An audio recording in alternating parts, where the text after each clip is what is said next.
ব্ৰহ্মপুত্ৰৰ সভ্যতা বহু পুৰণি। বহু জাতি জনগোষ্ঠীৰে গঠিত এই সভ্যতাত প্ৰত্যেকটো জনগোষ্ঠীৰে প্ৰভূত বৰঙণি আছে। সেয়ে ইয়াক সহজে খণ্ড বিখণ্ড কৰাটো সম্ভৱ নহয়। কিন্তু ৰাজনীতিয়ে ইয়ালৈ বিপদ মাতি আনিছে, সৃষ্টি কৰিছে ভূমিপুত্ৰসকলৰ মাজতে অবিশ্বাসৰ। সম্প্ৰতি ৰাভা হাছাং পৰিষদ গঠনক লৈ আৰু ইয়াত পৰিষদৰ নিৰ্বাচন অনুষ্ঠিত কৰাক লৈ সৃষ্টি হৈছে জটিলতাৰ। দক্ষিণ কামৰূপৰ ৩৭৫খন গাঁৱক লৈ গঠন হ'ব লগা ৰাভা হাছাং পৰিষদৰ ১৩৪খন গাঁও অজনজাতিসকলৰ। বানপানী আৰু গৰাখহনীয়াৰ ফলত বিভিন্ন স্থানৰ পৰা উঠি আহি এই অঞ্চলত বসবাস কৰা মানুহখিনিৰ মাজত সৃষ্টি হৈছে হাহাকাৰ। গুৱাহাটী প্ৰেছ ক্লাবত অনুষ্ঠিত নদী ভগনীয়া মাতৃ সমাজৰ এখনি সংবাদ মেলত এই হাহাকাৰ ধ্বনিত হ'ল। মানুহখিনিৰ মৰ্মবেদনা প্ৰকাশ কৰি চন্দন কেশৱে কয়, আজি অসমৰ মাননীয় মুখ্যমন্ত্ৰী মহোদয়ৰ উপদেষ্টা ডক্টৰ ভূমিধৰ বৰ্মনে আমাক মাতিছিল। তেখেতে যেতিয়া আমালৈ নিমন্ত্ৰণী পঠাইছিল, আমি গম পাইছিলোঁ ইয়াত আমাৰ যিটো ৰাভা হাছাং পৰিষদ হ'ব তাৰ সীমা নিৰ্ধাৰণ হ'ব আৰু তাৰ নিৰ্বাচন সম্পৰ্কে আলোচনা হ'ব। সেই সম্পৰ্কে সময়লৈকে আমি গম নাপাওঁ পঞ্চায়ত সম্পৰ্কে কিবা আলোচনা হ'ব। ইয়াত আহি আমি গম পালোঁ, আমি সকলোৱে সেইটোলৈ ৰেডি হৈ আহিছিলোঁ। বকোত ইতিমধ্যে বকোৱে নহয়, গোটেই দক্ষিণ কামৰূপ গোৱালপাৰাত পঞ্চায়ত নিৰ্বাচনৰ প্ৰস্তুতি চলি আছে, কেণ্ডিডেট দিয়া গৈছে।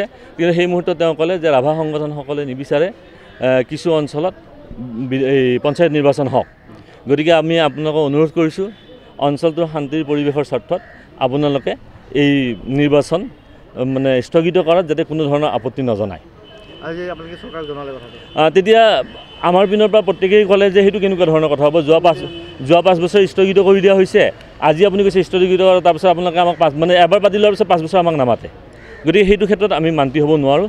কাৰণ পঞ্চায়তটোৱে হৈছে অসমৰ সাধাৰণ মানুহৰ, গাঁৱৰ একেবাৰে সাধাৰণ মানুহখিনিৰ সপোন। সেই সপোনৰ পৰা যদি বঞ্চিত কৰা হয় কেনেকৈ হ'ব?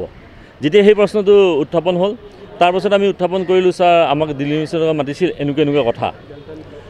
তেওঁ ক'লে নহয়, আচলতে শান্তি সম্প্ৰীতিৰ কথা আহি পৰিছে, তেওঁলোকৰ ইটো হৈছে, আমি কৰিম, বুজাবুজি হ'ম, আলোচনা পাতিম। তেতিয়া মই এটা প্ৰশ্ন উত্থাপন কৰিছিলোঁ, ছাৰ আপুনি ডক্টৰ ভূমিধৰ বৰ্মন, আপুনি কিছু বছৰ আগতে এটা দি গৈছিল, আপোনাৰ এখন ৰিকমেণ্ডেশ্যন আছিল। সেই ৰিকমেণ্ডেশ্যনটো আপুনিয়ে দিছিল, আপুনি হয়তো পাহৰিছে বা আপোনাৰ নিজৰে মনত নাই। আপুনি ডক্টৰ ভূমিধৰ বৰ্মন, আপুনি ষ্ট্ৰংলি ৰিকমেণ্ড কৰিছিল যে বেল্ট এণ্ড ব্লকবোৰ সংশোধন হ'ব লাগে, তাৰ পৰা অজনজাতি গাঁওসমূহ বাহিৰ কৰি দিব লাগে, আৰু জনজাতি গাঁওসমূহ যি বেল্ট এণ্ড ব্লকৰ ভিতৰত আছে তেওঁলোকে বেল্ট এণ্ড ব্লকৰ সুবিধা পোৱাৰ কাৰণে অন্তৰ্ভুক্ত কৰিব লাগে।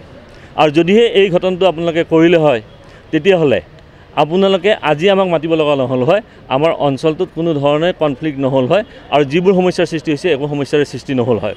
মাতৃ সমাজৰ সকিয়নি সময় থাকোঁতে যদি এই সমস্যাৰ সমাধান কৰা নহয়, তেন্তে ৰাইজে ৰাজপথ কঁপাব আৰু প্ৰয়োজন সাপেক্ষে ৰাজপথত আত্মজাহেৰে প্ৰতিবাদ সাব্যস্ত কৰিব। কেমেৰা পাৰ্চন সুশান্ত দাসৰ সৈতে অমৰদীপ গগৈ, চেণ্টিনেল নিউজ, গুৱাহাটী।